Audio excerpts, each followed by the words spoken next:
반갑습니다. 오늘 카파 트레이닝 이제 해야 될 내용은 아이템 템플릿 모형 혹은 아이템 모형 혹은 아이템 템플릿 이야기를 이제 시작을 하려고 합니다. 그래서 아이템 템플릿 모형을 이제 ITEM만 따가지고 아이템이라고 저는 이제 부르는데, 아이템 하면 문항 이런 게 있기 때문에 평가하는 사람들은 굉장히 컴포러블한 term인데 한국에서는 박살이죠. 게임 아이템 이야기 하시는 겁니까? 그러니까 아이템이라는 게 굉장히 항목이죠. 한국말로 번역하면 항목이라고 되니까 문항이 아니라 항목인데, 이제 시험의 아이템을 이제 우리가 문항이라는 테스트라든가 이그잼의 어떤 세부 요소를 이제 우리가 아이템이라고 그러고, 이것이 템플릿과 모형이라는 개념을 가지고 이제 우리가 처음 이야기를 하는데, 저희가 워낙에 카파가 옛날에 이거를 중심으로 해가지고 문학 모형을 만들어가지고 생성하는 거 위주로 했었기 때문에 이게 중요한 역할을 차지하고 갈수록 이 역할이 줄어듭니다. 세상에 원래 카파 수업은 이것부터 시작을 했었거든요. 옛날에 이제 나오는 거예요. 이제 문항 템플릿이 이제 나올 정도. 이게 뭐지? 왜 필요하지? 뭐 기론생 같은 게 뭔데 어쩌라고 뭐 약간 이렇게 생각할 정도로 강조가 안 되고 약해지는 건데, 사실은 저희가 10년간 하면서 이쪽에 노하우가 굉장히 많아요. 그래서 이쪽 방향으로 여러분들이 만약에 모신다고 하면, 이렇게 쭉 몰아가지고 간다고 하면 꼭 그럴 필요는 없어요. 이제 뭐 문항 생성이 되는 템플릿을 만들어서 꼭 하실 필요는 없어요. 근데 만약에 템플릿 한번 찍고 가면 굉장히 좋은 면도 있고 어려운 면도 있고 더 깊어지는 면도 있고 더 구조적으로 되는 것도 있고 스코링도 좀 더 정갈하게 되고, 소위 말하는 룰 베이스 생성과 그다음에 LLM 베이스 생성을 이제 융합시키는, 시켜서 이제 컨텐츠를 만드는, 예를 들어서 이제 거기에 들어가시기 때문에 온톨로지 모형의 일종이라고 보시면 돼요. 문항은 지식의 표상의 일종이고, 지식의 표상을 구조적으로 한 거고, 예를 들어서 어떤 온톨로지 모형의 어떤, 온톨로지라는 거는 어떤 우리가 알고 있는 거를 구조화 시켜가지고 그거를 근간으로 생성한다 그랬잖아요. 룰이라는 거 붙여가지고 LLM을 하든. 그래서 문항은 지식의 일종이고, 그러다 보니까 어떤 특정 온톨로지 모형을 만들어서 그것을 근간으로 해서 룰과 그 다음에 LLM을 통해 가지고 생성을 하는, 그렇게 생각을 하시면 됩니다. 그러면 이제 소위 말하는 이제 문항을 만드는 게 아니라 이제 문항 템플릿을 만들어서 생성한다는 게 뭔지, 이제 이 이야기가 이제 슬슬 시작되게 될 겁니다. 비트코인 이야기 했어요. 아까 뭐 800불부터 시작했는데 지금은 이제 10만 불이 넘었습니다. 그래서 이게 왜 중요한지에 대해서 이해를 하는 것이, 카파가 왜 중요한지 그리고 문학 모형이 왜 중요한지와 연결이 되어 있어요. 흥미진진하지 않나요? 아니 교수님, 비트코인하고 이거하고 어떻게 연결되는 거, 오늘 강의하고 내가 연결을 시킬 테니까 철학적으로. 이거 이야기 많이 했는데 사람들 참 연결을 못 시키더만. 비트코인은 비트코인이고 문학 모형은 문학 모형이고 뭔 차이인지 모르겠습니다. 그러니까 비트코인이 해결하는 게 있어요. 아날로그 세상에 있는 돈을 있잖아요. 하는 이 달러를 굉장히, 싱가포르 이 달러랑 미국 이 달러, 이 돈을 디지털 공간으로 보내고 싶은 거예요. 이 레프레젠테이션을. 이거는 이제 아날로그 레프레젠테이션이라고 그랬어요. 종이의 가치를 표상시켜서 이것을 약속처럼 쓰고 되는데, 이 아날로그 세상이 좋은 거는 뭡니까? 내 손에 쥘 수도 있고 숨길 수도 있고 뭐 이런 게 있어요, 그죠? 근데 이게 아날로그 세상의 단점은 뭐예요? This is my precious, 이렇게 물리적으로 이렇게 할 수는 있지만 단점은 뭐예요? 이게 많아지면 어때? 보내기가, 내가 진민쌤한테 보내라 말을 달려라 실어라 옥수수밭까지 가라 뭐 이런 작업들이 필요하잖아. 예를 들어서 저기 사막까지 가야지 한 박사는 만납니다. 저기 사람이 사막에 살아요. 좀 테크놀로지가 발전해가지고. 응? 그쵸? 뭐 저기 최 교수님 계신데 배 타고 가야 되잖아요. 대서양을 가로질러 가지고 이렇게 마차를 실어 가지고 가서 이거 날라야 되는데 디지털 공간으로 보내면 좋아요, 안 좋아요? 내가 갖고 있는 거를 좋죠. 쏴주면 디지털은 빛의 속도로 움직이잖아요. 이 레프레젠테이션이 그래요, 안 그래요? 그렇죠. 근데 문제는 뭡니까? 이 돈이라는 거를 빛의 속도로 내가 교수님한테 보냈어. 그래서 문제는 뭐예요? 내가 갖고 있는 디지털이라는 레프레젠테이션에서 소프트웨어 어떤 뭐 010101 뭐 이런 걸 보냈는데 이게 두 가지의 문제를 가지고 있는데 여러 가지 문제 중에 이제 뭐 그 중에 하나가 뭐냐면 내가 보내고 근데 이게 코드잖아요. 교수님한테도 보내고 성준이한테도 보냈네. 이게 무한히 복제가 되잖아요. 디지털이라는 거. 그래서 뭐 짧게 말해서 더블 스펜딩의 문제가 생기는 거예요. 이게 돈이라는 게 더블 스펜딩을 할 수 있으면 프로드고 그럼 이게 가치가 있어져요? 없어져요? 순간적으로. 막 찍어서 막 보내면 가치가 갑자기 어때요? 없어지죠. 그래서 이게 진품이네 가품이네 내가 먼저 보낸 돈이 그 돈이야 저 돈은 내가 보낸 돈 아니야 뭐, 네 거야 내 거야 그래서 성준 선생님 받았어 그것도 지가 복제를 했네. 이거는 종이돈은 복제하려면 쉬워요 어려워요? 어려워요. 막 북한 가야 돼 제대로 달러 복제하려면. 뭔 말인지 아시겠어요? 아니 종이돈도 복제한다니까. 수령님 잘하시잖아.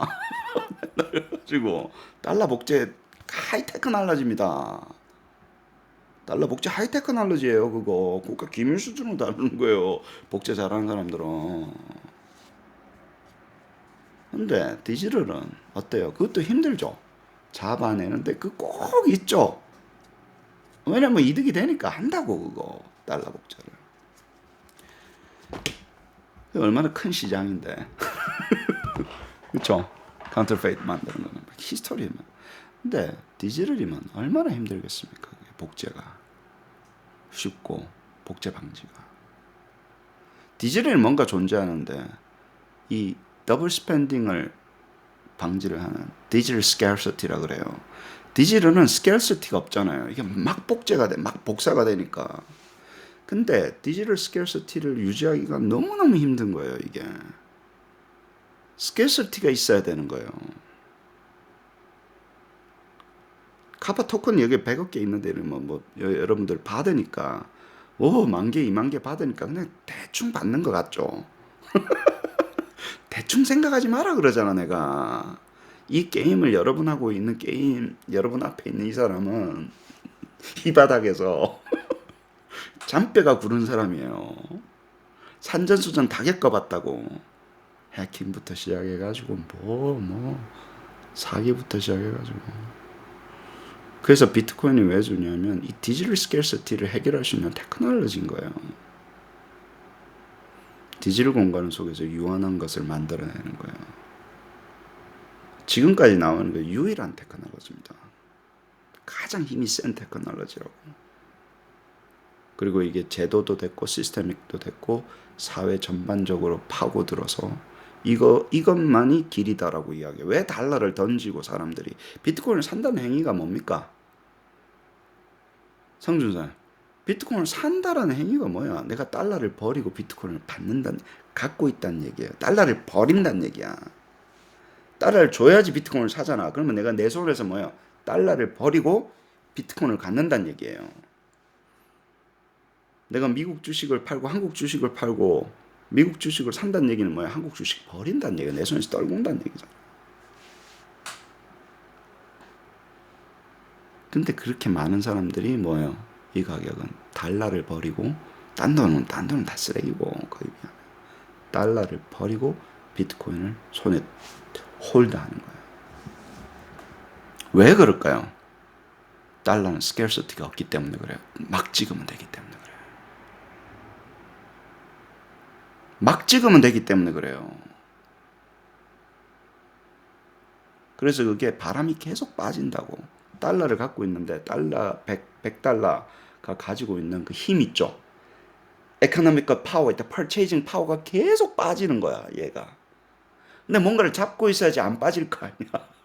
없는 사람은 그 걱정 안 해도 됩니다. 내가 뭐 가진 게 없는 사람은 걱정 안 해도 돼. 내가 뭐 가진 게 있거나 모아야 되거나 나는 지금 버는데 나중에 노후를 위해서 뭔가 모아야 되는 사람들이 있어요. 그 정상적인 사람들이지. 하루 살이지는 깨먹고 사는 사람들 말고 뭐 연금도 있어야 되고 노후 준비도 해야 되는 당연히 인간이 그런 건 해야지. 뭐 돈을 벌게는 바람이 자꾸 빠지는 거야 갖고 있으면.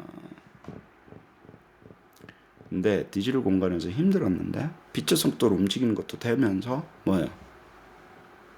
들고 다닐 수도 있고 요만한 전화기 안에 돈을 얼마나 갖고 있어도 상관없고 이런 게 좋은 것도 있는데 scarcity가 해결이 안 된다. 그 다른 특성은 이미 다 되어 있어요. 보내고 받고. 왜 scarcity를 해결을 해주는 그거예요. 이해가 됐어요, 안 됐어요? 성전사.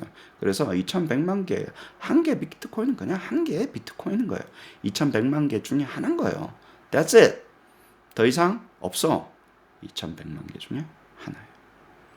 거기에 그게 안 바뀌기 때문에 거기에 유닛을 이제 사람들이 올리기 시작한다고.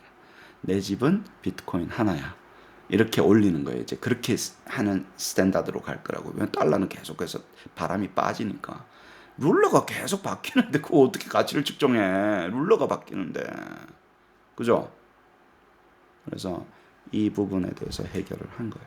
지금 나와 있는 인류가 발견한 테크놀로지 중에서 디지털 스케어시티를 가장 안전하고 가장 확실하게 해주는 것은 비트코인밖에 없습니다. 블록체인이네 말 개소리 하지 마라 그래. 코인 없으면 블록체인이고 나발이고 아무것도 그냥 데이터베이스야. 그래서 사람들이 뭐 블록체인은 테크놀로지고 비트코인은 뭐 아닌 것처럼 이해해요. 다 개소리예요. 그거 다 가난해졌잖아 그 사람들. 비트코인 안 사고 딴소리 하다가 앉아가지고 블록체인이 테크놀로지 아닙니까? 우리도 하면 되지. 다 가난하잖아 봐. 누구만 살아남았어요? 비트코인 갖고 있는 놈만 부자 됐잖아. 나머지 스캐머들 빼고 자코인 만들어가지고 그건 스캐머들이고. 그래서 그 카파코인 만들면 스캐머 된다 그랬잖아요. 뭐 비트코인만 하면 됐지. 뭔 딴 걸 만들고 그래. 그래서 머니해도 머니가 중요하죠. 머니 다음으로 중요한 게 뭡니까? 이게 가치의 레프레젠테이션인데 그 다음에 지식이라고 합시다. 지식이 머니보다 중요한지는 난 제일 중요한 건 시간이고 내가 봤을 때 시간이 제일 중요해. 시간 다음에 시간을 어떻게 내가 다룰 수가 없기 때문에 돈으로 갖고 그 다음에 이제 소위 말해서 이제 시간과 돈을 잘 관리하고 있으면 건강하고 정신적인 건강하고 육체적인 건강이고 그 다음에 이게 나오기 시작을 하는 겁니다. 사회제도적으로. 지식이라고 이야기하는 knowledge라는 거예요. 지식의 표상인데 지식의 표상을 디지털로 바꾸는 이 과정인데 잘 보세요. 지식의 표상을 이렇게 바꾸는 건데 그럼 교수님 그냥 뭐 이거 디지털로 그냥 책 만들고 하는 게 지식의 표상 아닙니까? 예를 들어가지고 맞아요. 그렇게 간단하게 생각할 수도 있어요. 그냥 아날로그 책에 있던 내용을 그냥 뭐 PDF 같은 거 만들어가지고 뭐 올리고 뭐 이렇게 하는데 그거는 앱이 아니잖아. 사용할 수 있는 게 아니잖아요. 우리는 평가라고 하는 평가에서 쓰는 지식이 가장 힘이 센 지식이에요. 왜냐하면 출제위원을 하거나 그 디시전을 하는 그 지식 있죠. 굉장히 높은 거기 때문에 제가 말하는 거는 그냥 단순하게 책을 PDF로 바꿔라. 그래가지고 프롬프트에 집어넣어라. 이런 이야기를 하는 게 아닙니다. 그걸 잘 아셔야 돼요. 최 교수가 왜 여기에 꽂혔는가를 아셔야 되는데 근본적인 디지털 시큐리티라는 게 있어요. 평가에서 디지털은 디지털 스케어시티라 그러는데요. 이쪽에 평가로 넘어오게 되면 어세스먼트 지식으로 넘어오게 되면 디지털 시큐리티라는 게 있습니다. 평가에서 말하는 디지털 시큐리티는 뭘 이야기하냐면 잘 봐요. 내가 이렇게 만들어 놨는데 문항을 잘 잘 평가를 만들어놨어요. 측정을 하기 위해서. 쪼개서 만들 수밖에 없어요. 챕터 1, 2, 3 거기에 뭐 세문학 넣고 뭐 두 번째 영역에 넣고 뭐 백날 아이디어 짜봐라 이 아니지. 거기에 문학 뭐 3개씩 넣어주세요. 뭐 어쩌고 뭐. 그 외에는 없어요. 인간이 할 수 있는 게 이런 거밖에 없어요. 그 안에서 골라라, 뭐 그 중에서 비슷한 걸 골라라, 뭐 다음 단계로 뭐 쪼개놔야 될 거 아니에요. 난이도별로 쪼개고 영역별로 쪼개야 될 거 아니에요. 근데 이거는 뭘 하기 위함입니까? 진짜 중요한 지식은 얘가 얼마나 알고 있는지 모르는지 제대로 아는지 모르는지를 하기 위한 도구죠. 그쵸? 그게 뭐 자격시험이 됐든 뭐가 됐든 그런 도구인데 잘 보세요. 도구인데 이게 진짜 중요한 코그니티브 어치먼트로 넘어가는 순간 사람들이 이게 우리의 중요한 결정을 내기 시작하는 거예요. 예를 들어서. 그래서 평가가 힘을 가지는 이유는 그걸 가지고 중요한 결정이 내려지기 때문에 힘을 가지기 시작을 합니다. 내가 시력 검사할 때 치링해야 하네요. 시력 검사할 때 치링해야 하네요. 지민쌤, 시력 검사할 때 치링해야 하네요. 성준쌤, 시력 검사할 때 치링해야 하네요.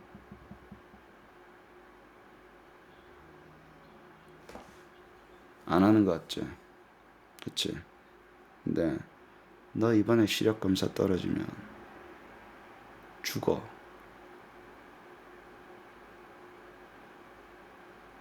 라는 상황이 있을 수 있잖아. 그럼 치링 안 할 것 같아? 그치? 네 안경 맞춰주려고 하는 게 아니라 너 눈 0.1 안 되면 1.0 안 되면 죽어. 갑자기 오징어 게임으로 넘어가는 거야. 죽어. 즐거웠습니다. 1.0이 안 이게 그러니까 그 컨텍스트가 어떤 검사가 됐든 간에 이 결과가 잘 봐요. 결과가 하이스테이크로 넘어가면 인간은 그 통제가 안 돼요. 아시겠죠? 그러면 그러니까 그 시약 검사라는 건 그대로 있는데 뭘 조작한 거예요? 컨시퀀스에서 우리가 영향을 미치기 시작하면 그럼 이게 갑자기 돌변하고 격변하기 시작을 합니다. 그러면 우리가 뭘 하려고 그래요? 자, 나 시력 검사 이거 떨어지면 죽는다 오늘. 안경 맞추는 게 아니라 죽어. 그럼 뭐 해요? 어떻게 하려고 그래요? 시력 검사를. 치링을 하는데 치링의 가장 뭐 근본적인 건 여러 가지 종류의 치링이 있죠. 예를 들어서 뭡니까? 그거를 외우려고 그러겠지. 어떻게든 간에 미리 빼내든지 그냥 외운다라는 얘기잖아. 그래서 security 이슈가 나오는 거야. 그러면 미리 알아가지고 외워가지고 들어오면 시력을 측정한 거야. 네가 미리 빼내는 능력과 그 외우는 능력을 측정한 거야. 그치? 혹은 미리 그걸 빼낼 수 있는 능력이 죠. 그또 능력이지. 뭐 나는 와이어를 쓰든 돈을 쓰든 학원에 가가지고 무슨 뭐 봉투 모의고사를 받든 금수저 돼가지고 그러고 그렇게 가는 거지 뭐. 학원 가면 점수가 오르잖아. 학원에서 찍어지는 문제가 자꾸 나오잖아. 왜 나올까? 돈 되니까 푸는 거예요.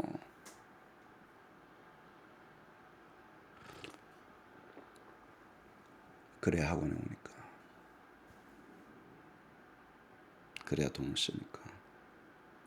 돈 쓰면 다 나옵니다. 막을 수가 없다고. 그래서 그 시험이 열심히 만들어 우리가. 한번 쓰면 어떻게 돼? 그 힘, 그 측정할 수 있는 그 힘, 이것이 빼내거나 혹은 시험 친 놈의 머리를 기억을 지울 수 있어요, 없어요? 먼저 친 놈의 기억을 못 지웁니다. 그 굉장히 하이 테크놀로지예요. 기억 못하게 하는 거. 평가는 두 개를 보잖아요. 기억해줘 하고 뭐 하고 잊어줘. 두 개의 싸움인 거예요. 테스트는 좀 잊어줘. 시험 문제 좀 잊어줘. 학습은 기억해줘. 뭔 말인지 아세요? 기억을 잘하는 게 이기는 거고, 테스팅 쪽에서는 뭐예요? 내 문항을 좀 잊어줘야 되는데 이것들 기억을 안 해. 그래서 뭐 갖고 가지 마라. 무슨 뭐 전화기도 안 됩니다. 뭐 유출하면 뭐 법적인 제재를 받습니다. 말도 안 되는 얘기 했었는데 지워지냐고 이게. 내가 봤는데 지워지냐고 쉽게. 중요한데. 그죠?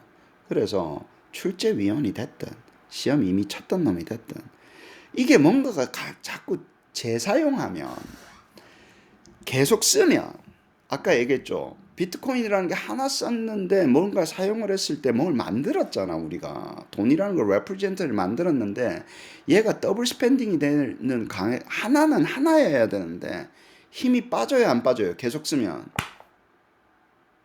빠져요 자꾸.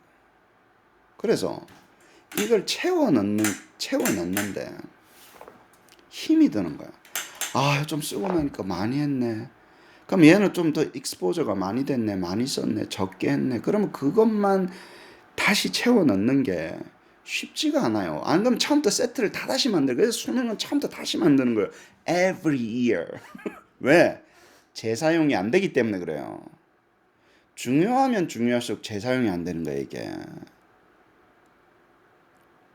그래서 짠머리를 굴려가지고 지금 나와 있는 가장 아이디어는 뭐 많이 만든 다음에 랜덤하자, 뭐 뱅크 만들자, 그 수준에 머물러 있는 거예요. 문제은행 만들자, 어쩌자 저쩌자 저쩌자. 근데 문제은행 있다고 해서 그건 사용 안 되냐? 계속 바람 빠지는 거지. 뭐예요? 어세스먼트 디지털 시큐리티 이슈가 있는 거예요. 이거는 유출이 됐든 예를 들어가지고 사용이 됐든 기억이 됐든 안 되는 거예요.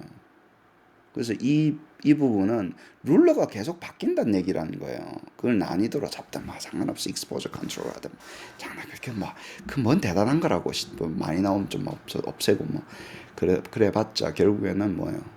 문항은 계속 만들어서 채워넣는 걸로 되는데 그러다 보니까 이쪽 바닥이 힘든 게임이 되는 거예요. 성경자 뭔 말인지. 그래서 근데 어떻게 보면 또 좋은 면도 있어. 그러니까 우리가 할 일이 있죠. 앉아가지고 맨날 뭐 교수님들한테 문항도 받고 교수님들은 그거 받아가지고 대학원생한테 시켜가 용돈벌이도 하고 뭐 맨날 그거 하잖아. 출제위원 한다고 앉아가 돌아다니면서 교수가 선생이 수업 안 하고 어딜 돌아다녀 자꾸 그거. 자기 뭐 그런 데 가면 굉장히 있어 보이는 것 같은 거예요. 막 그런데 불려다니면 내가 출제위원인데 돌았나 지금. 수업이나 제대로 하라 그래. 연구나고. 애들 버리고 어디 돌아다니냐고. 교수나 선생이나. 그 가면 얼마나 큰 그러니까 그게 익스펜시브 하다는 얘기를 하는 거예요. 그렇게. 단순히 교수나 학생이 아니라 그 사람도 있어야 될 자리를 자꾸 빼야 되잖아. 호텔방 간 거 놓고. 사회적으로 엄청난 큰 비용이고 문제를 만든다는 거예요. 해결해야 되는 부분이라는 거예요. 그래서 이거를 바람이 빠지는 거를 똑같은 거예요. 달러를 갖고 있는데 스펜딩이 안 되고 자꾸 쓰면 쓸수록 더블 스펜딩에 대한 이슈가 있으니까 뭔가 단단한 게 필요한 거예요. 에너지가 보존되는 것. 평가를 만들었는데 쓰면 쓸수록 에너지가 자꾸 빠지잖아. 계속 관리를 해줘야 되고 뭔가를 하나 만들 때 그 특정 시험을 외워버리는 걸로 넘어간다고. 그 특정 시험을 외우는 거지 능력이 아니라 스킬을 측정하는 게 아니라 그냥 그걸 외우는 시험으로 자꾸 넘어가잖아요. 그러면 바이어스입니다. 그게 시험이 더럽다는 얘기를 하는 거예요. 안 좋지. 그렇게 되면 막을 수가 없기 때문에 그래요. 사람이 친 시험은 만든 사람의 기억은 100% 막을 방법은 없습니다. 사용을 하면 할수록 어떻게 된다고요? 꼬로 박는 거예요. 가치가. 그래서 돈을 굉장히 많이 들여서 만들었는데 이 방법이 해결이 안 되는 거예요.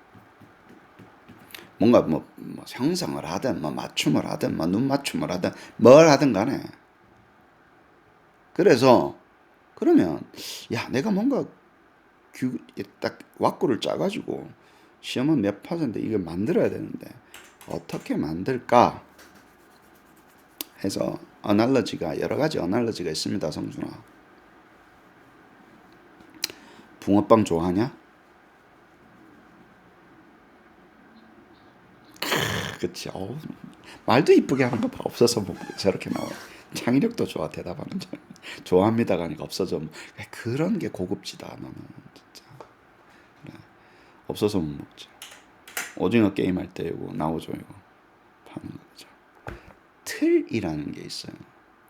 그래서 아이디어는 이런 거예요. 문항을 하나하나 만들지 말고 만들 때 뭔가 문항의 틀을 만들어서 좀 많이 찍혀져 나오게끔 하면 어떨까라고 생각을 한 거예요. 그래서 그거를 그 문항의 틀을 문항의 템플릿이라고 그러기도 하고, 그죠?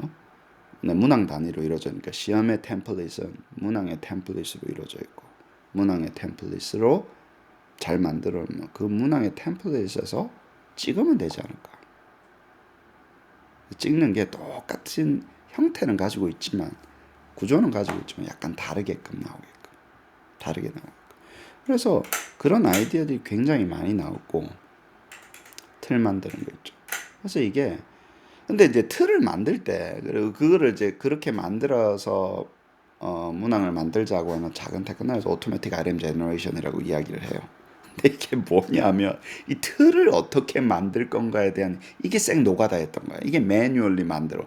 매뉴얼리 틀만 있으면 찍는 건 어느 정도 자동화가 되는데 문제는 틀을 만드는 거에 대한 것을 어떻게 효율적으로 잘 안 됐던 거예요. 이건 프로그램을 짜야 되잖아. 프로그램 누가 짜주면 돌려가지고 나오는 게 뭐 힘들어. 프로그램을 짜야 될 거 아니야. 근데 이 프로그램은 이 디지털 어프로치는 지식을 굉장히 많이 갖고 있는 사람이 해야 되잖아요. 프로그래머만 있으면 돼야 안 돼요? 안 돼요. 근데 지식을 갖고 있는 사람은 프로그래머예요? 아니에요? 아니에요. 그래서 이게 돈이 안 돼요. 뭐가 둘 중에 하나만 있으면 해결이 좀 되면 되는데 둘 다 있어야 되는데 둘 다 안 되는 거예요, 이게. 그래서 너 뭐 그렇게 시간이 오래 걸렸나 나한테 물어보면 이게 해결이 안 되는 거예요. 그러니까 좀 페이퍼 좀 쓰고 있어 보이는 거면 저널 아티클 쓰고 다 도망가고 그것마저도 안 하고 해보기 힘들거든. 뭘 만들어라 그러면 두세 개 만들고 나서 코피가 질질질 나지. 그래서 사실은 그게 원초적으로 해결이 잘 안 됩니다. 근데 저는 이제 그거를 어떻게 뭐 온톨로지 모형을 만들어라 뭐 이런 식으로 해가지고 몇 개를 갖고 있긴 있는데 원초적으로 굉장히 달안됐었어요. 그래서 브레이크 다운을 해본 거예요. 이거를 뭐가 필요하냐면요. 지식이 기본적으로 들어가 있는 지식이 구조화되어 있는 구조, 온톨로지 모형이 필요해요. 그러니까 뭘 틀을 만들려면 갈아 끼울 수 있는 어떤 게 있잖아요. 그 다음에 구조가 있다 하더라도 그걸 갖고 가가지고 랜덤아이즈 해주는 랜덤으로 이렇게 찍어내는 프로그램도 필요한 거예요. 그러니까 틀을 잘 만들어내는 것도 프로그램도 필요하고요. 틀이 만들어지고 나면 붕어를 계속 잘 찍어내는 그 프로그램도 필요했던 거예요. 그 두 개가 난이도가 굉장히 높은 프로그래밍 작업이었어요. 그 두 개가. 그래서 지금도 이거를 해결을 해보려고 그러는 거예요. 최 교수, AI가 왜 중요해라고 이야기를 하게 되면 마치 비트코인이 더블 스pen딩이 안 돼서 에카데믹 파워를 딱 유지하는 것처럼 나도 뭔가 디지털로 뭔가 그게 서머티브가 됐든 포머티브가 됐든 만들려고 할 때 이게 한번 만들어 놓으면 계속 사용이 되는 뭔가 계속 써도 기억부터 방지되는 거 있죠. 디지털 시큐리티가 굉장히 뛰어난 그런 어떤 평가를 만들어야지 그냥 한번 쓰고 또 버리고 하면 그래서 이게 이길 거라고 생각을 하고 그쪽에 투자를 하고 있는 겁니다. 그거를 문항 모형이라고 그래요. 뭐 사람들이 굉장히 다른 형태로 불러요.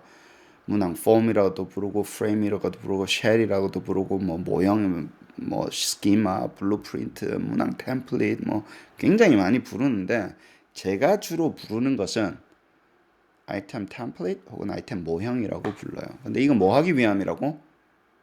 틀을 만들고 뭘 찍어내려고 그러는 거예요. 붕어빵 틀이고 붕어를 찍어내려고 그러는 거예요. 문항을 찍어내보자. 그걸 이제 이쪽 용어로는 문항을 생성시켜보자. 생성시켜주는 문항 모형과 문항 템플릿을 프로그램을 짜보자. 그걸 어떻게 체계적으로 짜가지고 할 것인가. 왜냐면 이것만 있는 건 아니지만 이게 돼야지. 뭐 문항이 제대로 나와야지. 뭐 스코링을 하든가 피드백을 주든가. 문항이 밸리드 해야 될 거 아니야. 레프리젠테티브 해야 되고 뭐 시험이라며 평가라며. 그쵸? 근데 이 사이클로지컬 어세스먼트에는 그게 별로 필요가 없어요. 기억의 이슈는 아니잖아. MBTI가 뭐 뭘 기억을 해서 대답하는 건 아닌데 코그니티브 어치먼트로 하이스테이크로 넘어오는 순간 기억하고의 싸움으로 갑자기 번지는 거예요. 그래서 여러분들이 코그니티브 어치먼트를 안 다룰 것 같으면 이거 별로 그렇게 중요한 이슈 아닙니다. 근데 코그니티브 어치먼트가 센트럴이다 내가. 그럼 이게 너무너무 중요한 이슈가 돼버려요. 근데 주로 중요한 시험은 코그니티브 어치먼트 쪽에 있으니까 이제 이야기를 하는 거예요. 어디서 나왔어요? 에비던스 센터 디자인에 나오는 이야기예요. 뭐라고? 문항이라고 하는 knowledge representation을 어떻게 모형화시킨다는 거예요. 모형화시켜서 뭐하게? 생성까지도 하고 구조도 보고 예를 들어서 결국에는 미슬레비 선생님이 이야기하셨던 assessment center 디자인에 나오는 그 이야기예요. 거기에 다 knowledge representation이고 item task template 혹은 item template이라고 하는 것을 뭐라고요? 그냥 representation뿐만이 아니라 기계가 잘 알아서 생성까지 하게 하는 게 중간인 것 같은데 제가 보니까 나머지 것들은 얘가 중앙에서 딱 잡아서 얘를 해결하지 못하면 아무리 다른 게 뭐 자동화되고 어쩌고 저쩌고 해도 돈이 제일 많이 들어가는 게 여기에 들어가니까 평가를 유지 관리하는 데는 뭐예요? 그냥 문항 관리하고 문항 컨텐츠 관리하는 데 제일 많이 들어갑니다. 다른 거는 전산화하면 돼요. 여기가 너무 매뉴얼로 이루어지는 거예요. 매뉴얼 프로세스라서 여기를 이노베이티브하고 시키게 하고 싶고 그게 먼저 선행돼야 되겠구나 생각하는 거예요. 어댑티브 러닝을 위해서라도. 이쪽을. 이게 전부 다는 아니에요. 문항 템플릿 전부 다는 이제 이걸 먼저 선행해야 되겠다고 시작해서 옛날에 카파 프로젝트는 이거를 하는 프로젝트였었어요. 다른 거는 뭐 되겠지라고 생각을 하고. 지금은 이제 다 할 수 있죠. 전부 다 할 수 있죠. 그래서 스템이라는 걸로 나누고 옵션이라는 걸 나누고 디스트랙터로 나누고 디스트랙터 안에는 뭐입니까? AN이 있고 아니 OP라고 하는 건 옵션이고요. 그 안에 AN 있고 디스트랙터가 있고 스템이 있고 스템은 또 스템 컨텍스트가 있고 스템 퀘션이 있고 이렇게 용어를 갖다가 쭉 정리를 한 거예요. 피드백은 피드백이라고 하죠. 그것을 모형이라고 하고 뭐 뭉치자 뭐 그래서 뭐 감사를 안차라 뭐 어쩌라저쩌라서 이걸 이제 용어를 정리하고 있는 거예요. 이것도 요즘 또 많이 바뀌었어요. 감사 나오면 이런 거. 나중에 조금 미세 조정을 좀 해야 돼요. 이 요소들로 이루어져 있고 그걸 가지고 이제 한번 해보려고 하는 거예요. 근데 잘 보세요. 앞으로 이제 평가가 이제 시작이 될 거예요. 퀴즈도 만들어야 되고 뭐도 만들어야 되고 어쩌고 저쩌고 해야 되는데 자기만의 데피니션으로 퀘션 만들고 스텝 만들고 하면 내가 김기론 쌤이 뭘 만들었어요. 문항이 바뀌게끔 하고 템플릿도 만들었어. 근데 한 박사님 또 만들었어. 그럼 한 박사님 만든 앱에는 데피니션이 다르네. 기론쌤은 기론쌤 나는 똑같이 템플릿을 만드는 그러면 한 박사님 만드는 그 템플릿 있죠. 만든 게 기론쌤 앱에서는 작동을 안 하는 거야. 기론쌤이 만든 템플릿이나 문항은 한 박사님한테 작동 안 해서 뭘 엄청 많이 바꿔줘야 돼. 뭘 이렇게 문제은행이고 한데 넘겨도 안 넘어가는 거예요. 그걸 뭐라 그래요?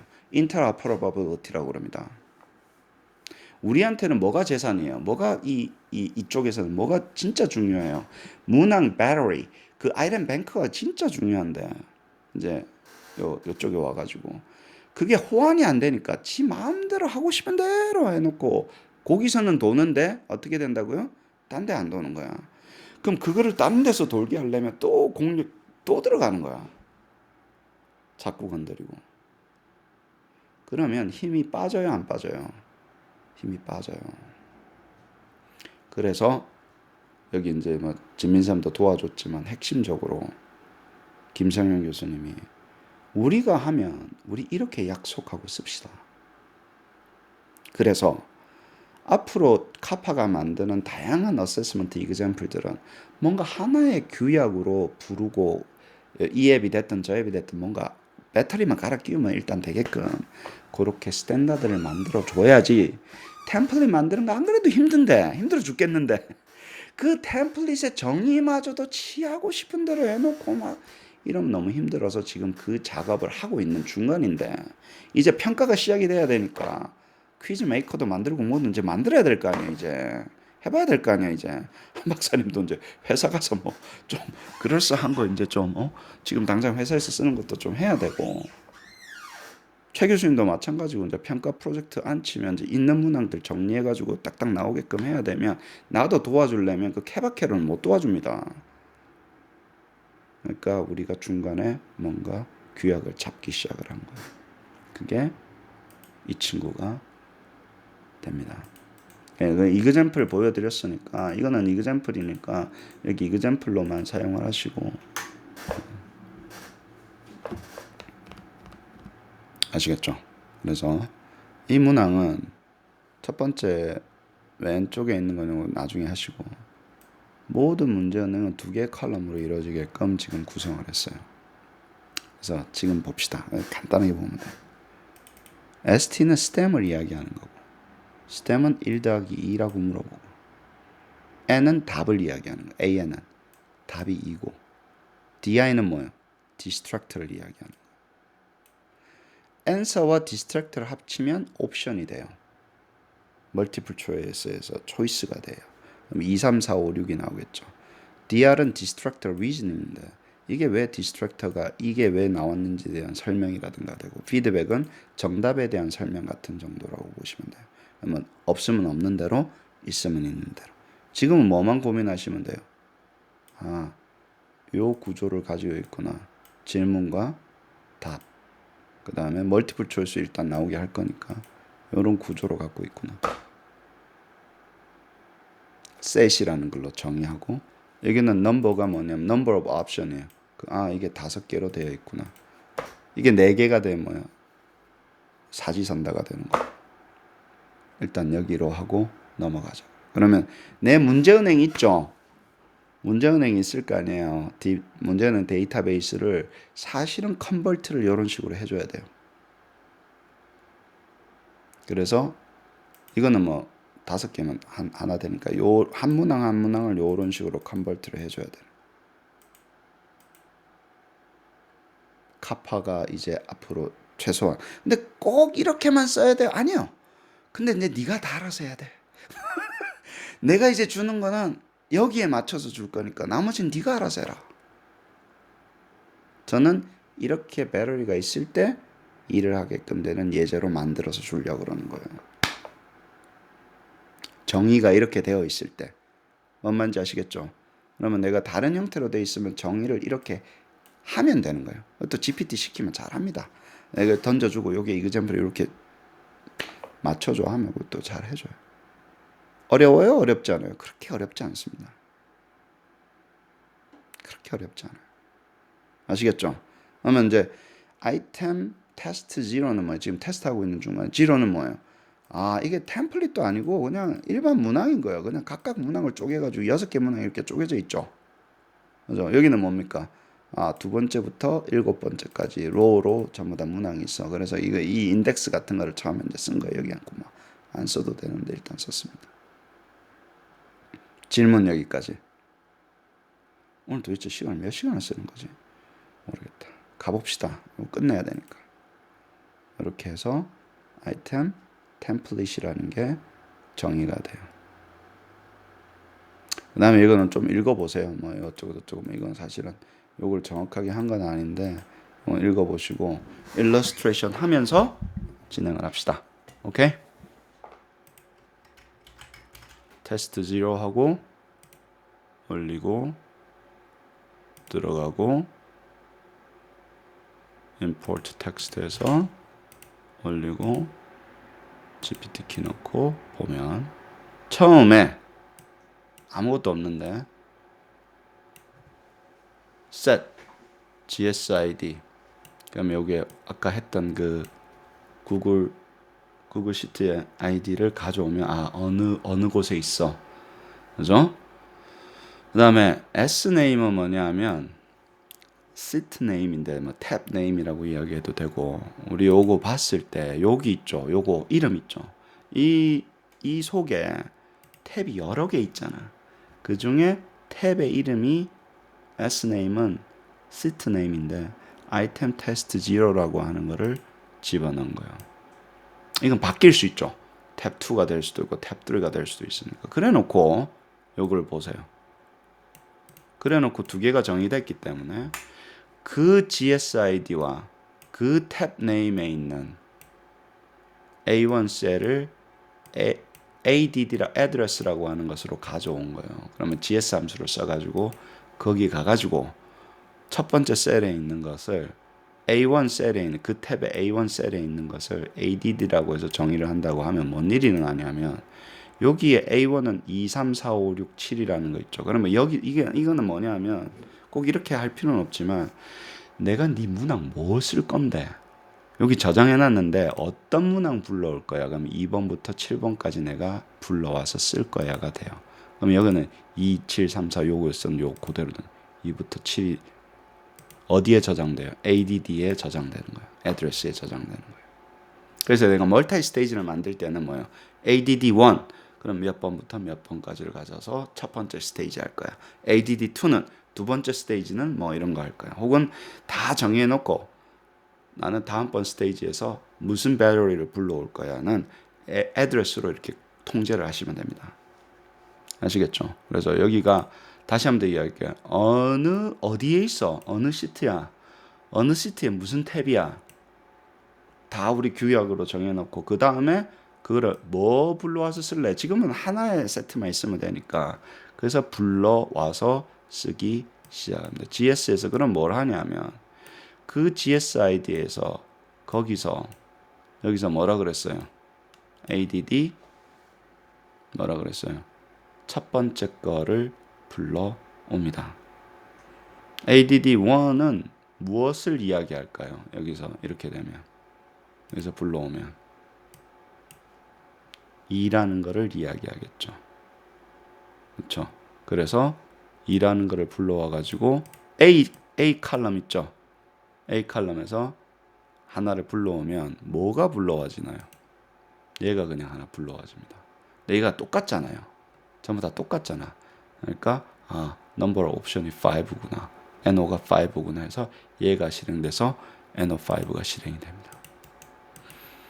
그 다음에 문항으로 들어가요. 문항으로 들어가면 아까 ADD가 뭐였어요? 2, 3, 4, 5, 6, 7, 8 뭐 이런 거였잖아요. 거기에 n을 쓰면 거기에 개수가 됩니다. 그러면 그 10개일 수도 있고 5개일 수도 있죠. 지금 같은 경우 6개죠. 그럼 얘가 6이 되는 거예요. ADD라는 게 디멘션이 몇 개지? 6개야. 그러면 다음부터 다다음까지 6번 리피트 해줘가 돼요. 3번까지. 오케이? 넘어가겠습니다. 그 다음에 GS 함수 때리면 잘 보세요. 내가 그 sname이라는 곳에 B 칼럼에 ADD인데 애드레스에 몇 번째를 가져오는 거예요. 그 중에 첫 번째죠. 그러면 ADD가 뭐였어요? 2, 3, 4, 5, 6, 7이었죠. 그 중에 첫 번째는 뭡니까? 2죠. 그러면 여기서 두 번째 문항을 불러와서 두 번째 문항을 얘를 실행을 시키는 거예요. 얘를 불러오잖아요. 그러면 이제 변수 정의라는 거 stem은 이거야. answer는 뭐야. distract는 뭐야. 그래서 얘가 정의가 됩니다. 그 다음에 뭐요? 그거를 그러면 stem이 뭔지 나왔죠? 그죠? 그 다음에 뭐요? distractor가 어떻게 해요? 나중에 distractor라는 함수가 있는데 이건 다음 시간에 합시다. distractor에 앉히고 answer를 빼고 sort를 하고 해가지고 radio에 바로 앉혀주는 거예요. D 함수는 너무 시간이 오래 걸리기 때문에 오늘 배울 수가 없어요. distract 함수 굉장히 중요한 함수인데 그냥 그거 answer하고 distract하고 합쳐가지고 옵션을 만들어서 앉혀주는 요 작업이 돼요. 그래서 스타트 오브 해보면 가겠죠. 불러오죠. 처음부터 하나, GSID 됐습니다. Sname 됐습니다. Address 셋업 됐어요. 그럼 address가 이렇게 딱 잡히는 거예요. GSID 잡혔죠. 왜 잡혔어요? 요 명령어 때문에 잡혔어요. Sname 어떻게 잡혔어요? 요 명령어 때문에 잡힌 거예요. 그 다음에 거기서 address 불러와. 그러면 거기서 2번부터 7번까지 할 거니까 불러왔어요. 이건 매뉴얼리 여기서 해도 상관없어요. 그냥 이거 안 불러오고 그냥 내가 여기다가 수작업으로 적어도 돼요. add만 되니까. 그 다음에 number of option 어디서 불러왔어요? 여기서 불러왔어요. number of option 불러오고 그 다음에 뭐예요? 1 더하기 1은 어디서 왔어요? 여기서 1 더하기 1은 여기서 실행을 시키면 뭘 불러오면 요 전체를 불러오죠. 그래서 st가 set이 된 것을 불러와서 stem이 정의가 됩니다. answer가 정의가 되고 distractor가 정의가 돼요. 그렇구나. 아닙니다. 어떻게 문항이 정의가 되지? 내가 문항을 이렇게 정의해 놓으면 어떻게 GPT에서는 그게 문항인지 알아서 라디오에 앉히지? 그렇구나가 아니라 이제는 여러분 진짜 하려면 왜 이렇게 되는지 다 하나하나 꼼꼼하게 보셔야 이게 간단한 것 같죠? 아닙니다. 그래서 1 더하기 1은 요 문항이 나오기 시작해요. 뭐 이렇게 안 해도 돼요. 근데 왜 이거에 힘이 가진다 그랬어요? 김성일 교수님 왜 이걸 고민을 하셨어요? 내가 만들어야 되고 내가 만든 걸 다른 선생님이 써야 되고 쓸 때 뭔가 규약을 맞춰서 이거 interoperability 재사용이 가능한 형태로 뭔가 우리 구조를 만들어 놓지 않으면 만드는데 쉽다 그랬어요? 어렵다 그랬어요? 문항 만들고 데이터 어렵다 그랬어요. 호환 가능하게 만들어야 되니까 이 작업을 한 거예요.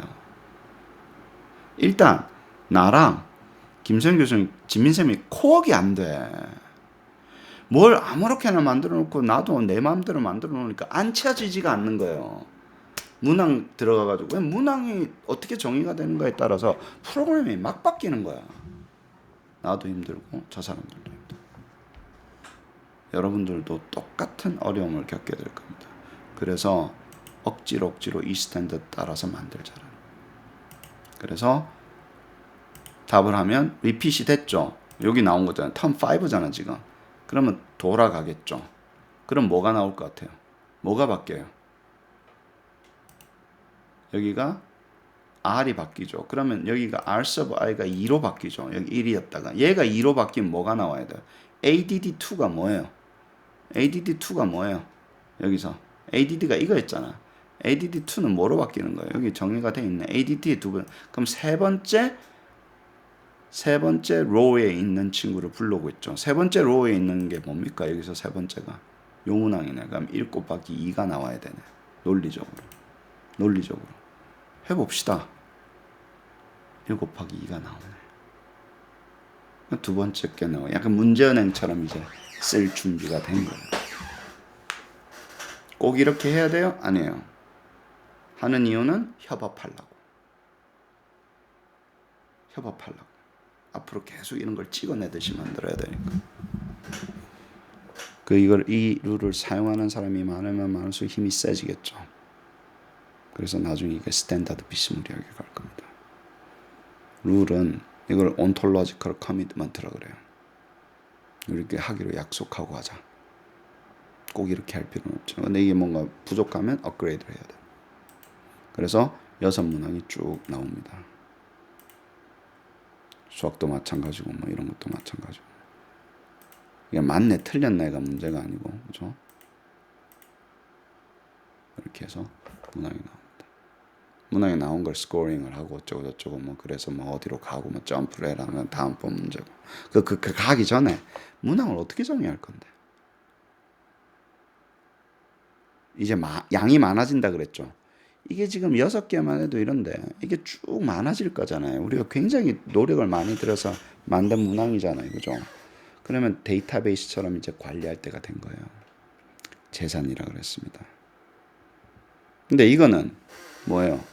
기존에 갖고 있는 어떤 거예요? 이거는 약간 기존에 해왔던 갖고 있던 약간 문제은행 같은 거잖아. 근데 이것부터도 시작하는 이게 템플릿이에요? 아니에요. 문제은행이에요, 그냥. 근데 뭐 문제은행은 갖다 버릴 거야. 어떡할 거야? 그것도 쓸 수 있으면 써야지. 템플릿 안 만들어도. 뭔 말인지 아시겠죠? 템플릿화 시키지 않아도 써야 되죠. 그래서 이것부터 시작을 합니다. 여러분이 앞으로 이제 뭔가를 할 때는 문항을 여기다가 어쩌고저쩌고 하지 말고 뭐라고요? 깔끔하게 이렇게 정리해 놓으시라고. 그래서 요 여기 있는 이 룰을 가지고 쓰도록 최대한 노력을 하십시오. 하는 데까지. 근데 이것도 사실은 만들고 있는 중간이라서 바뀔 수 있어요. 바뀌게 되면 큰일이긴 한데 어때? 뭐 꼭 바뀌어야 되면 바뀌는 거지. 어쩔 수 없지. 이 세상 모든 것은 바뀝니다. 저 보세요. Every week, every hour 오늘 2시간 늙었잖아. 계속 바뀝니다. 늙어갑니다. 죽어갑니다. 우리는. 자, 두 번째. 템플릿 테스트 1으로 넘어가 봅시다. 요거는 뭐냐면요. 자, 요거는 두 번째 탭을 보세요. 요거는 문항이 더하기 간단히 보면 요거야. 더하기 문제, 두 숫자 더하기 두 숫자 빼기 딴 거 다 똑같아. 뭐 두 숫자 곱하기 뭐 이런 거야. 요 일단 2, 3, 4만 보십시오. 근데 그 숫자를 어떤 숫자가 더하게 될지를 뭐예요? 앞에서 정의를 한 거야. P1, P2를 정해 가지고 P1.1, P2.1 이런 식으로 되게끔 다 바꿔버린 거예요. 답도 뭐예요? 두 개를 더한 게 답이 되게끔. 그래서 이 작업을 parameterizing 한다. 템플릿을 만드는 작업. 원래는 1 더하기 1이었어요. 근데 꼭 1 더하기 1만 나와야 되나? 1 더하기 2도 있고 1 더하기 3도 있고 1 더하기 4도 있을 수 있잖아요. 그죠? 그러면 여기서 요소가 바뀔 수 있는 게 있는데 이거를 최대한 일반화해야 되지 않나? 왜냐면 꼭 우리 요걸 왜 물어봐야 돼? 이렇게도 물어볼 수 있지. 같은 영역에 같은 도메인. 그러니까 난이도 이야기하지 말고 왜냐면 1 더하기 1이 훨씬 쉽지. 1 더하기 5 더하기 7보다. 근데 그 정도의 변화는 잘 보세요. 더하기는 안 바꿨잖아. 한 자리 숫자잖아. 그 정도 베리에이션은 무시해도 되지 않나? 난이도는 다르지만 잘 보세요. 그 정도 베리에이션은 무시해도 되지. 같은 더하기고 같은 네이키드 매스면 그 정도는 무시해도 되지. 내가 꼭 사자의 다리가 몇 개인지만 물어봐야 되냐고. 고양이의 다리가 몇 개인지도 물어보면 되지. 그죠? 그래 안 그래요? 근데 내가 인도에 가가지고 사자의 다리가 몇 개인지 물어보면 코끼리의 다리 아니 호랑이의 다리하고 페어해요? 달라요 안 달라요? 달라요. 내가 베이스볼을 물어보는데 락키볼을 인도에서 물어보는 거하고 한국에서 물어보는 거하고 같아요 안 같아요? 다르죠. 컨텍스트가 다른데. 그래서 이거를 바꾸면 야 이게 난이도가 좀 달라질 수 있는데요는 케바케인 거야. 케바케라고. 그 컨텍스트 따라 다르다고요. 야구는 한국에서 파퓰러하고 미국에서도 파퓰러한 거 상관이 없는데 갑자기 축구는 몇 명이서 뛰는 겁니까? 물어보면 미국에서 unfair해요 안 해요? unfair해요. 한국에서는 축구가 대단한데 한국 애들한테 미식축구 물어볼까? 뭔 말인지 아세요? 그래서 그거는 일반화가 불가능합니다. 자꾸 거기에 매몰되지 말라고. 그거는 상황에 따라서 바뀌는 거예요. 누가 대상인지에 따라 바뀌는데 그거는 조절을 해줘야 된다는 얘기예요. 이거는 너무 난이도가 이거는 굉장히 차이가 나는 데는 조절을 해주는데 이거를 만들 때는 뭐라고 생각을 하냐면 더하기는 안 바뀌었잖아. 한 자리 숫자잖아. 그러니까 나머지는 무시해도 되는 거 아닌가. 그 정도는 차이가 별로 없을 것 같아 라고 시작하는데 미묘하게 차이 있습니까 없습니까? 있어요. 근데 그 차이가 negligible하다고 생각을 하면 이 템플릿이 주는 난이도는 비슷할 거야. 도메인도 같고 뭐도 같고 그렇게 하고 그렇게 되게끔 여기를 조절을 해야 돼요. 이 게임은. 그래서 여러분들 이걸 들고 나가면 맨날 듣는 얘기가 그야. 1 더하기 1은 7 더하기 8보다 더 쉽지 않습니까? 맞아, 쉽다고. 근데 같은 더하기잖아, 한 자리 숫자. 네가 그 중에서 되는 거는 랜덤이라는 거예요. 그래서 그 한 문항만 보면 unfair해요, 안 unfair해요. 그 한 문항은 다르잖아. 나는 1 더하기 1을 받았고 얘는 2 더하기 7 더하기 5를 받았으면 unfair해야 unfair하지 않아요. fairness 이슈가 들어가는 거예요. 이렇게 랜덤하이즈 해버리면. 근데 모든 아이템 셀렉션은 fairness가 있어요. 그렇게 되면 문제는 못 써요. 그러면 난이도를 아무리 같이 맞춰놔도 그는 과거 데이터에 기한 난이도일 뿐이에요. 난이도를 아무리 해도 퍼펙트한 난이도는 측정이 안 됩니다. 스탠다드 에러가 존재한다고. 추정치일 뿐이라고. 뭔 말인지 아시겠어요? 그래서 난이도의 추정치 정도 되는 그 정도 오차는 여기서 있으면 그 정도까지는 되겠다고 생각하고 우기고 넘어가는 게 이쪽 사람들의 게임인 거예요. 아, 이건 비슷하지. 똑같지는 않아도 그 정도는 무시할 수 있을 것 같아. 그렇게 만드시라고. 나보고 뭐 그게 맞냐 안 맞냐 그러지 말고 그게 그 정도 되게끔 만드시라고. 알아서 잘. 그걸 도구를 주는 사람한테 자꾸 물어보면 어떡해. 도구 가지고 만드는 사람이 책임이지. 근데 프로젠 칸스가 있죠. 좋은 면도 있고 나쁜 면도 있어요. 그래서 일반적으로 여러분들이 하기 싫으면 그냥 이렇게 써라. 하던 대로 해라. 다 칼리브레이션 다 따라오고 하던 대로 해라. 그렇게 이야기하셔야 돼요. 싸우지 말라고 자꾸. 네가 하고 싶으면 하고 하기 싫으면 말아. 그 문항의 그 미묘한 난이도가 중요하면 그렇게 하라고. 랜덤아이즈도 하지 말고 항상 픽스드 폼 쓰고 근데 그대로 하라고. 문제능도 만들지 말고 뭘 갖다 뽑긴 뽑냐. 이렇게 하시고 여기는 뭐예요? 이 정도까지는 선에서는 괜찮다고 하면 여기서 있는 베네핏이 있잖아요. 그 베네핏으로 나머지가 상쇄된다고 이야기하고 어썸션은 리미테이션 정확하게 하셔야 됩니다. 이게 뭐가 뽑혀 나오는데 어느 게 조금 더 어려울 수도 있고 쉬울 수도 있어요. 그래서 그럼 이 작업은 뭡니까? 1 더하기 1을 요렇게 만들어내는 작업이죠. 일단 베이스 문항이 있어야 돼요. 1 더하기 1은 뭐냐? 뭘 바꿀 수 있어?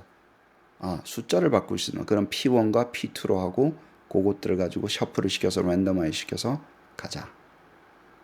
그래서 답도 만들고 디스트랙터도 그렇게 만들고 해가지고 피드백 레셔널도 뭐 어쩌고저쩌고 해가지고 정리를 해서 여기에 정리를 해서 앉히는 요 작업을 연습을 하실 분은 하시고 안 하실 사람은 안 해도 됩니다. 이제 카파는 뭐라고? 이거를 하실 사람의 펄슈로 돌립니다. 지금 여기 있는 수업 듣는 분들 몇 명이나 이거 관심 있어? 반밖에 없잖아. 반은 아니고 이것만 해도 충분한 거예요. 얘만 해도 충분하잖아. 있는 거 가지고 뭐 하는 거. 이 정도만 해도 충분한데 뭐 굳이 뭐 난 사이콜로지컬 테스트 할 건데 뭐 이거 아닌데 요소 안 바꿔도 돼. 안 바꿔도 돼. 괜찮아요.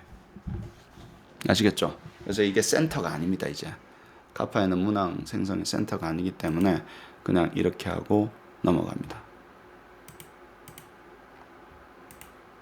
그래서 똑같은 건데 첫 번째 거를 불러와요. 그러면 4 더하기 4가 나온 거예요. 왜? P1에서 하나 셔플 했는데 4가 accidentally 셔플 된 거예요. 이 두 번째 거를 불러오니까 더하기예요.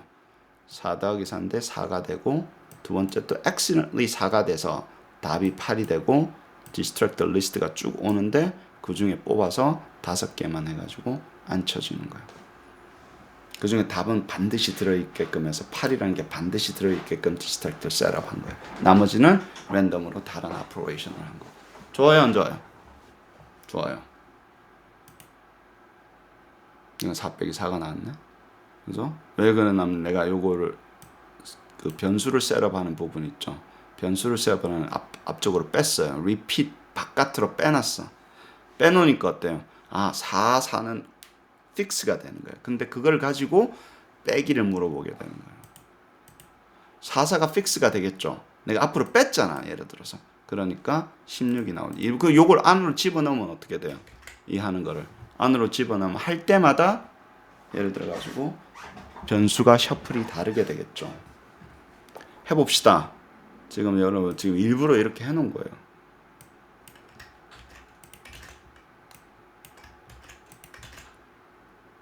바꿨죠. 그럼 repeat 안으로 얘가 들어갔죠. 그쵸? repeat 시작되고 나면 갖고 오면 뭘 부르냐면 얘를 불러올 텐데 그때 셔플이 되는 거예요. 그때 셔플이 되기 때문에 할 때마다 셔플이 다시 되잖아요. 그러면 숫자가 바뀔 수밖에 없어요. 할 때마다 숫자는 바뀔 수밖에 없어요. 여기는 뭐요? 처음에 돌리니까 어디 갔어? 뭐하냐 지금?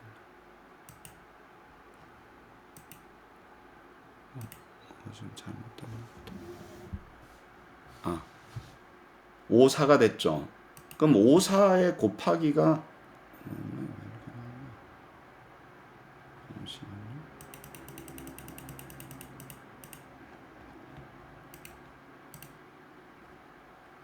더하기부터 나와야 되는데 처음에 R 써봐야니까.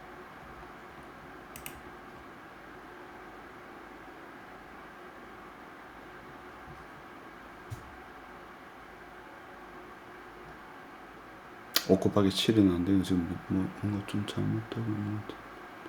왜 곱하기 안 나오지? 35 리핏이 요 안에 들어가 있기 때문에 잠깐만요. 에러가 난 것 같아요.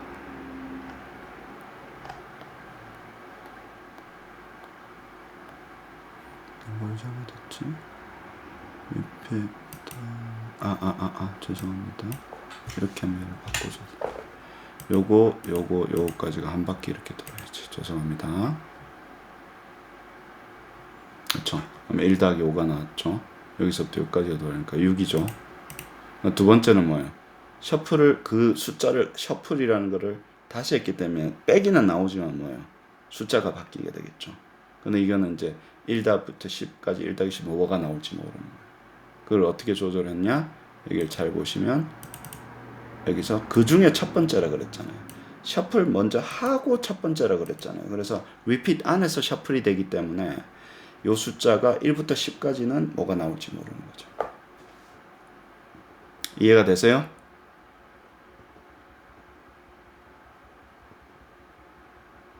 이해를 하셔야 됩니다. 그 다음에 계속해서 진행을 해봅시다. 그러면 이제 2, 3, 4, 5, 6이 아니라 예를 들어 가지고 이걸 한번 해봅시다. 2, 2, 2, 3, 3, 3. 내가 한 템플릿이니까 여러 번 쓸 수 있어요, 없어요? 있어요.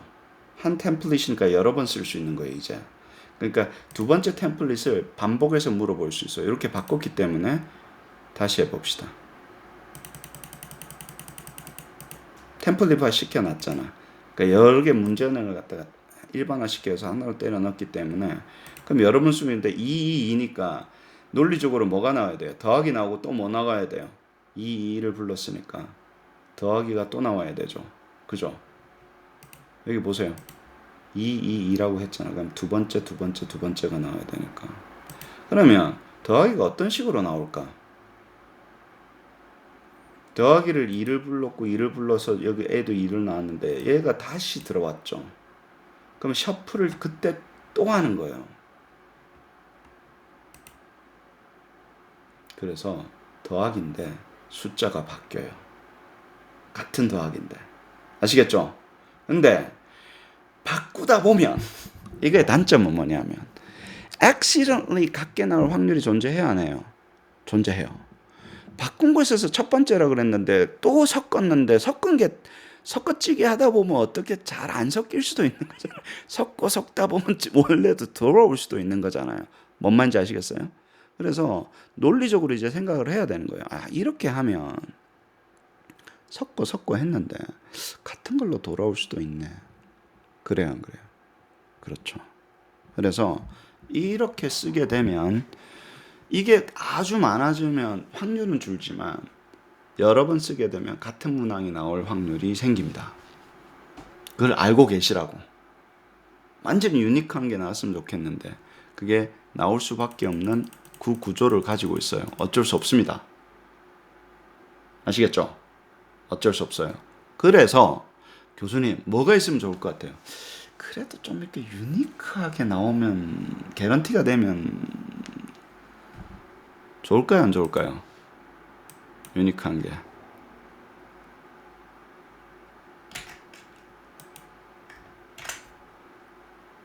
그러면 변수 선언을 바깥에 뺀 거예요.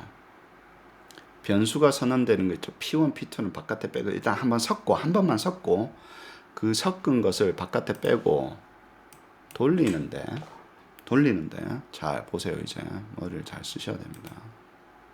내가 5, 6, 7을 만든 방법을 보셔야 돼요. 5, 6, 7하고 2, 3, 4하고 굉장히 다른 애니멀이거든요. 5, 6, 7은 잘 보세요. 이렇게밖에 설명이 안 됩니다. 내가 능력이 없습니다. 여러분이 이제 이건 안 하셔도 되니까 고급진 거 만들려면 이렇게 만드시는 거고 이제 여러분의 실력에 따라. 내가 여기서는 뭐라 그랬어요? 섞은 것에 이게 뭐예요, 이게? P1을 섞었잖아. 섞은 것에 항상 변수는 뭐예요? 그거 불러올 때. 섞어놓고 첫 번째 거죠. 항상 첫 번째 것만 쓴 거야. P1, P2를 섞은 다음에 첫 번째 것만 쓴 거야. 뭔 말인지 아시겠어요? 이해가 돼요? 그래서 할 때마다 섞어서 첫 번째 쓰니까 섞다 보면 첫 번째 게 똑같은 경우가 있어요, 없어요? 있죠. 그 확률은 노출이 되지만 이렇게 쓴 거예요. 근데 이렇게 써도 되면 이렇게 쓰시고 아니면 머리를 더 굴려야 되는 거예요. 어떻게 쓰냐 하면 섞었잖아요. 이게 충분한 숫자가 있을 때만 해야 돼요. 이건 뭡니까? 시간을 좀 줄게. 더하기인데 이건 뭐 했단 얘기예요. 한 번 섞고 그거를 그대로 놔두고 1, 2, 3, 4번 뭐가 될지만 일단 픽스하고 거기서 R 서버하게 돌 때마다 뭐라고? 리핏이 돌 때마다 뭐라고?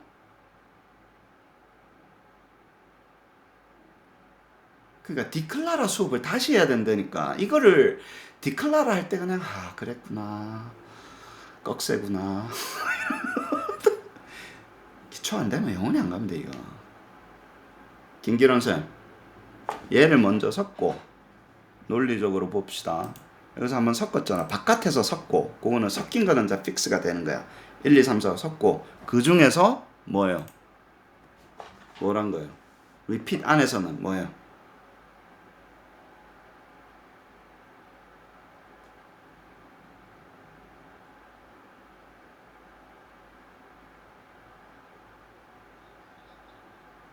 그럼 그 중에 첫 번째가 나오고 두 번째는 뭐예요? 두 번째 리핏이 두 번째 돌 때는 그 중에 두 번째니까 유니크니스가 보장되기 시작해요, 안 해요? 보장하죠. 그러니까 그 리핏 안에서는 반드시 다른 게 나와요. 이런 게 필요하다고. 템플릿 만드는데 5번 물어보게 하려는데 같은 문항 나오면 안 되잖아. 그래서 만들 때 여기는 뭐예요? 이렇게 일단 만드시고 이렇게 만들어 놓고 내가 충분한 요 숫자가 충분해야 돼요. R sub i에 속해 있어야 돼요. 이게 오링 나면 안 되잖아. 오링 R은 막 5개인데 이게 3개밖에 안 되는 거니까 얘의 variation이 repeat 또는 그 variation보다 안에 있으면 1을 그냥 간단하게 R sub i로만 살짝 바꿔주면서 2를 하기 시작을 해요. 그러면 해봅시다. 백문이 불여. 여러분들은 믿음이 부족하기 때문에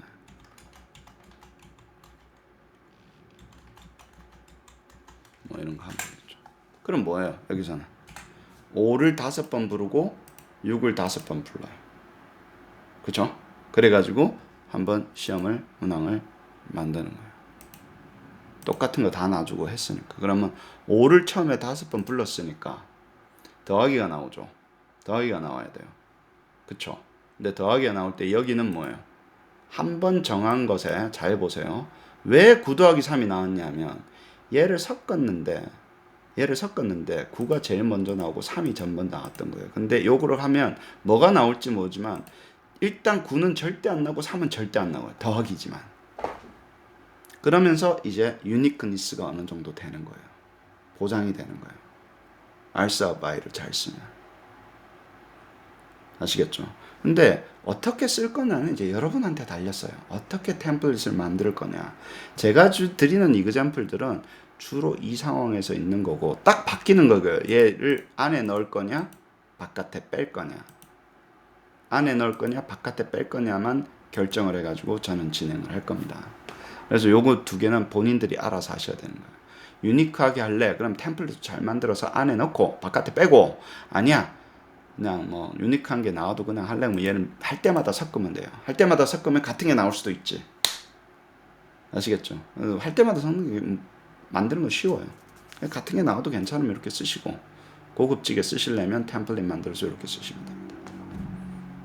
그리고 요 구조를 가지고 문항 이그젬플 샘플을 만들면서 수업은 대부분 진행이 될 겁니다.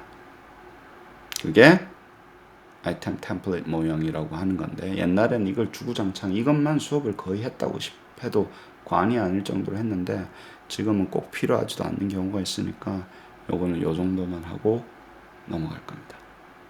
아시겠죠? 감사합니다.